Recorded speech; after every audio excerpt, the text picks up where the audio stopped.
Education and Research Consortium. This is an outgrowth of an initiative that started in the World Bank and was spun off. And the purpose of the organization is to help strengthen business education in Africa, in particular, and also in other regions of the world that need it, but mainly in Africa.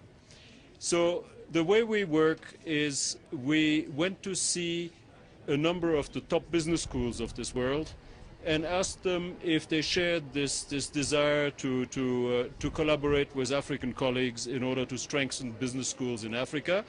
And we found an extraordinary response, and we now have more than 30 of these top schools that are providing mentors and research collaborators and various other forms of working together with their African colleagues. The results are spectacular. In Kenya, for example, Professor Lowe of Columbia University, who's right there, and a colleague from London Business School started, 4 years ago or so, a program with USIU to introduce new pedagogy in the form of interactive case-based education, which meant studying Kenyan firms. And so the students, instead of having to read about European or American firms, are now able to have materials which are relevant to them. And today there are about 120 or 130 Kenyan cases. This is an example of what this global business school network can do for Kenya. How about this particular conference? The professors normally, they are all in their different schools. There are some in Europe, some in America, some in India, some in Pakistan, in Nigeria and South Africa. And this is an opportunity for them once a year to get together and meet physically. So this is where we look at what's happened in the last year, what progress has been made, what the schools are offering. For example, this year we have 4 new fellowships for African professors to go and study in top universities. And I may add that 2 of these fellowships are sponsored by Johnson & Johnson, and we had a lot of applications from all over Africa, and it is 2 Kenyan ladies who got the fellowships, one from USIU and one from Strathmore. So this is our annual meeting. And it is the first time that it is being hosted in Africa, and Kenya is the right place to do it. The Vice-Chancellor invited us here because we have more programs going in any country in Kenya than in any other single country. Yes.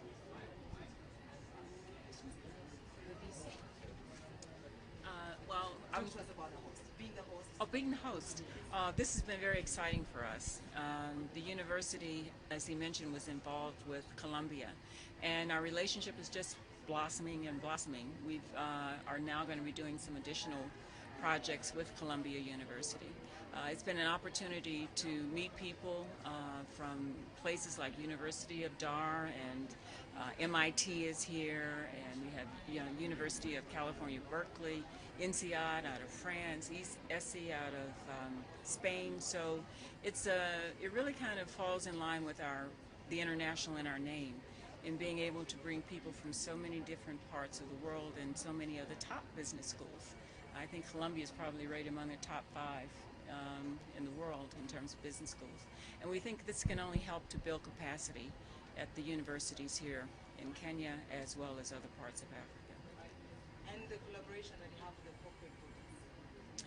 Well, I think I think Gene can talk a little bit more about the 10,000 Women project that Goldman Sachs is sponsoring, and it's a very exciting project that we'll be participating in along with University of Dar from this region, and Columbia is our partner in this project.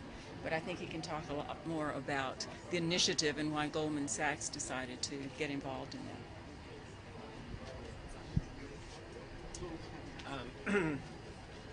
Hello, my name is Gene Sperling, G-E-N-E, Sperling. In a former life, was economic advisor to President Clinton. I am now at the Council on Foreign Relations. I am here, though, in my role as a consultant to Goldman Sachs, as a consultant to the investment bank Goldman Sachs on their 10,000 Women initiative. Goldman Sachs launched a $100 million $100 million initiative over 5 years. They're going to spend $100 million over 5 years to help give 10,000 women in Africa and other emerging economies a chance for a business and management education. And the idea of this is to try to link business schools in the United States and elsewhere with excellent business schools in Africa and other emerging economies for two reasons: to both help increase the quality and the capacity of business education, and two, to help fund women getting business education who might not have been able to otherwise. So the $100 million will help fund 10,000 women either getting a business certificate in entrepreneurship or management, or at times even a an undergraduate or MBA degree. So Goldman Sachs is very proud that one of the very first signature partnerships they're going to help sponsor is one between USIU, right here where we're at, and Columbia University, one of the most prestigious business schools, Ivy League business schools in the United States. And this partnership between Columbia... About the opportunity to come to Kenya and to Tanzania to work with our two partner schools in each of those countries. I have had nothing but enthusiastic, eager responses. They say, when can we go? Because we know that despite all the huge challenges, there are huge opportunities in Africa, and we want to be part of that. So we're here to help, and we're also here to learn. How has the experience been so far? It's been absolutely wonderful. We have long-standing relationships with both USIU and University of Dar es Salaam, as well as with Goldman Sachs. And when we designed our African initiative at Columbia Business School, we knew that we wanted to do it not by ourselves, but in partnership with leading business schools on the continent, as well as the kind of institution that Goldman Sachs is, which is a very sort of visionary, forward-looking company that wants to make long-term investments in business education because, frankly, they know it's going to be good for them.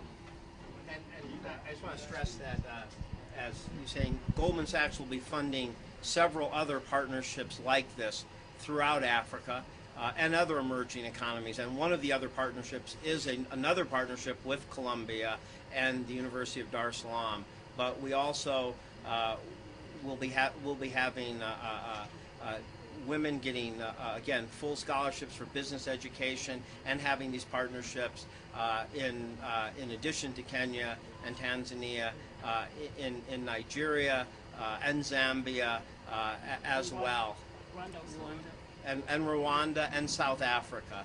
So this is going to be a very significant impact in Africa, where the Goldman Sachs CEO Lloyd Blankfein, what he said is that Goldman Sachs wants to also be part of creating growth, not just going where growth, not taking advantage of just where growth already is, but in creating growth. And by Goldman Sachs doing this, they are showing how much they believe in the power of women, the power of business education, and the power of Africa to create growth with new opportunity.